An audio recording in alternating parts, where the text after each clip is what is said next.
Hey, it's Dan, welcome back. You're watching iAllegedly, and it's good to be home, but you can't go there. And there's a lot to cover in this video. Like, subscribe, and let's get right into it. I had a great time at the Formula One event, but this was the second longest drive I've ever had coming home because a semi had gone over the edge of what they call the Cajon Pass, and it took the 3.5 hour drive to make it 6 hours. It was horrible, to say the least.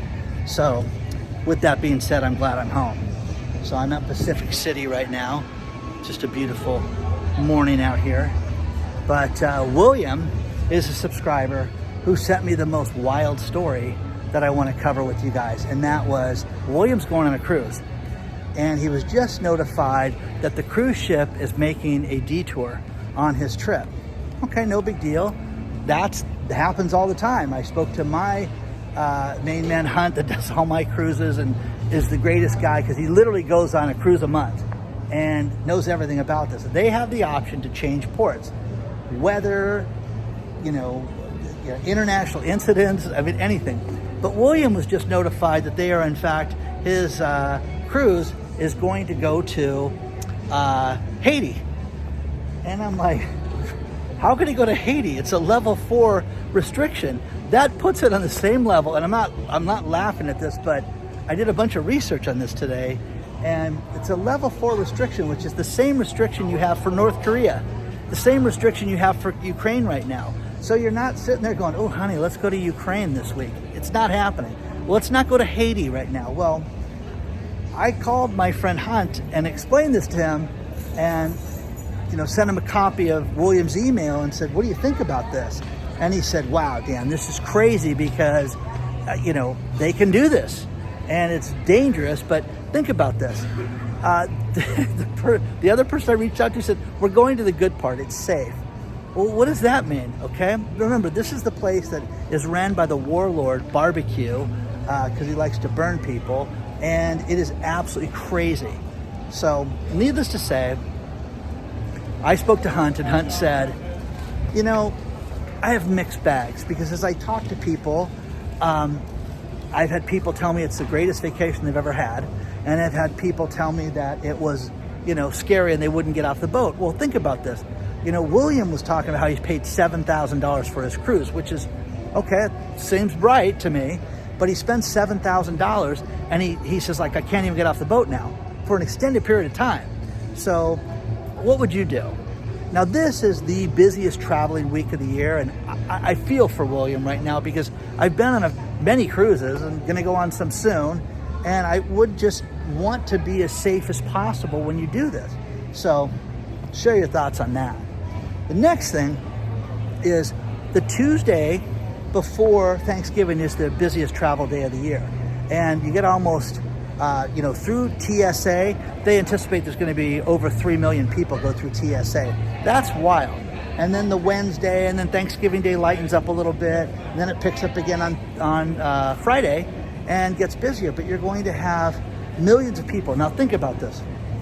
This year, there have only been a few hundred flights that have been canceled at this point, where last year, they had, several thousand that were canceled.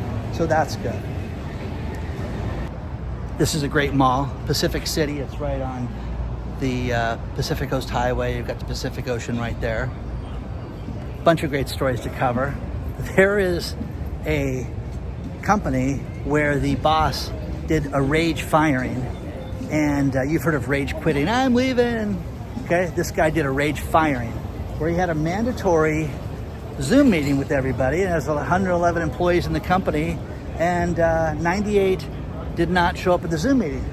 So he said to them, pulled them aside, did a separate meeting, effective immediately, you're all fired. You log off to the system, you're done. I call a meeting and you don't want to show up. I'm telling you guys right now, personally, after reading the stories below, but after reading this guy wanted to fire everybody. This guy did not want to have all these employees. So, his dream came true. No severance, no nothing, goodbye. Now, it is anticipated that over 50% of us are going to shop at Walmart right now for Christmas presents. Isn't that crazy? I may or may not go to Walmart, but I mean, it's just crazy that they think that there's going to be 50% of us that are going to go out and do this. So I think, you know, Walmart's decent for value in certain things, but there's certain things, you know, when my kids were young and toys and things like that, yeah, I would go to Walmart for that.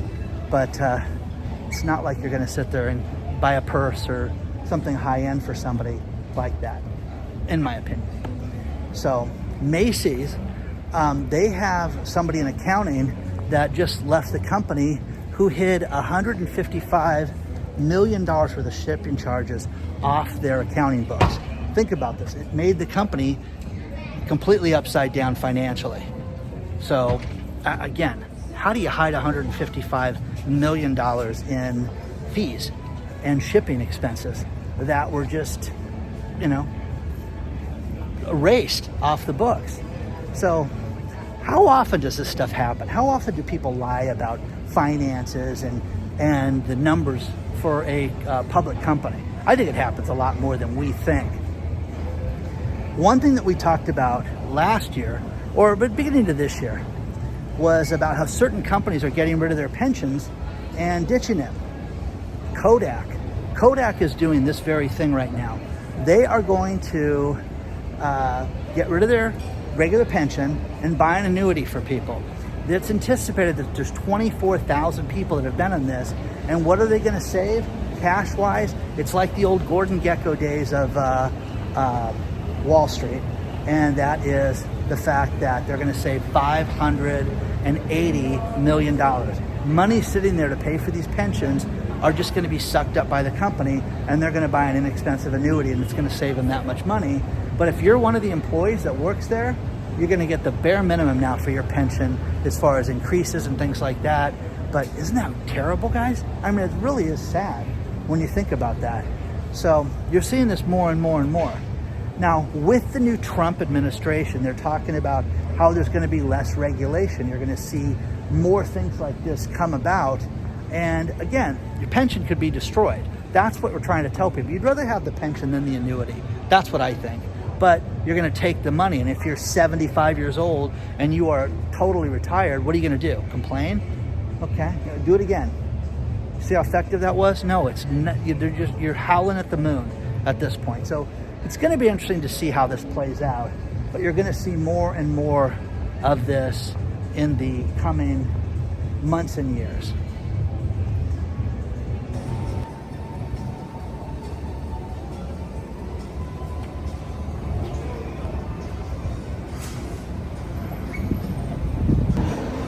I'm going to finish this video with these last few stories. Lululemon. It's a store right here. You know what's funny is there was a husband and wife crime team that went out and they think robbed over $1 million worth of Lululemon merchandise from several states, Connecticut, Utah, New York, just, you know, all over the place. And how they got caught was a sensor alarm went off, and then that day they noticed in that store that there was over $5,000 worth of merchandise missing. So, wow. Clearly, that's a lot of money, but $1 million for Lululemon. If all that stuff, if all the things you're going to steal, Lululemon, okay? Nice underwear, okay? But I mean, nice leggings, all that stuff. Bob Iger, the CEO of Disney, he just sold $42 million worth of stock, 42.7 to be exact. But the point is that good old Bobby must know something, because if you believe in the company, wouldn't you keep the stock? So Disney's just shot itself in the foot repeatedly, over and over and over again. Name one thing they've done that hasn't been just a disaster lately. So Santa's here. I can introduce you guys because I know him. So we can do that later. And final story was we talked about this guy about a month and a half ago, and I had a lot of people write me. This one man won $44 million in Dana Point, California. And again, an imbecile to give his city out. And this is where I bought the ticket at, the Ralph's Supermarket right there. You know, I know exactly where the guy bought the ticket. Anyways, the guy goes by the name of Chris, but it's not his real name. But he keeps showing his face on TV talking about how, hey, I didn't get my money yet. And they told me it could be 3 or 4 weeks, and it could be 6 weeks. Here's the thing. He took the lump sum payment and he finally got his $17 million. And I'll never have to worry about not being a millionaire for the rest of my life because he's 150 years old, unless somebody takes it from him. But again, who would put their picture up, and share it all over the news? Okay, here you go. It's not his real name. Chris is not his real name, but he lives in Dana Point, California. He's $17 million. Isn't that insane? I am telling you guys, stack in private. You win $17 million, keep it to yourself. Don't tell your family. Don't tell anybody. If you keep it from your wife, do that. Okay? It's going to piss a lot of people off. But listen, don't do this, okay? Don't tell anybody. Don't tell your friends. Don't tell your coworkers. Keep your job for a little bit and then bail. This guy had to wait 8 weeks, but was just fuming in the press here locally about how it took forever. And they said, we're busy. We get thousands of tickets a day. And the one guy, my brother's the one that loved this, because he would repeatedly write me, did Chris get his money? Did Chris get his money? Did Chris get his money? And Chris got his money finally. So please don't forget to hit the like button. Please don't forget to subscribe to the channel. I'm so happy to be home. Oh my God. I just am. I have a bunch of Formula One photos and images and everything I can share with you guys. I had an absolutely amazing time at that event, and I will totally do it again in the future. But you want to get a hold of me, hello@iallegedly.com. There's a lot of cool stuff coming out to announce, and I can't wait to share it with you. I'll see you soon.